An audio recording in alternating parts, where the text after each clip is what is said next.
গভীর অন্ধকারের মধ্যে দূরে কোথাও বাজছে সামরিক ড্রামের শব্দ, যেন যুদ্ধের দামামা বেজে উঠতে শুরু করেছে।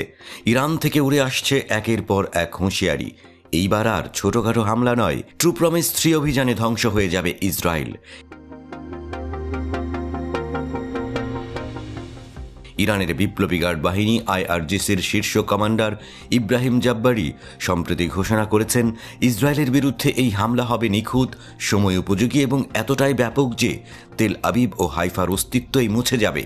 কিন্তু এই হুমকি কি বাস্তব, নাকি শুধুই মধ্যপ্রাচ্যের উত্তপ্ত রাজনৈতিক নাটকের আরেকটি দৃশ্য?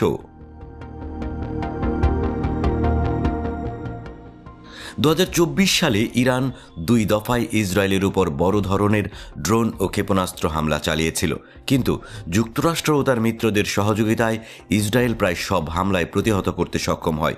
ফলে কৌশলগতভাবে ইরানের তেমন কোনো বড় সাফল্য আসেনি।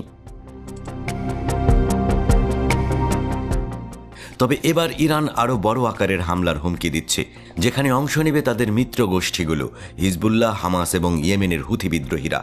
জাব্বারি সরাসরি বলেছেন, প্রতিরোধ ফ্রন্ট এখন পুরোপুরি প্রস্তুত, আর যুক্তরাষ্ট্র কিছুই করতে পারবে না। ইরানের হুমকির পরপরই ইসরায়েলের পররাষ্ট্রমন্ত্রী গাডিনি ওরসার এক বিবৃতিতে বলেন, ইতিহাস আমাদের শিখিয়েছে, যদি শত্রু তোমার ধ্বংসের কথা বলে তবে তা বিশ্বাস করো, আমরাও প্রস্তুত। গত বছর ইসরায়েল লেবাননে হিজবুল্লাহর উপর ব্যাপক হামলা চালিয়ে তাদের শক্তি দুর্বল করে ফেলে।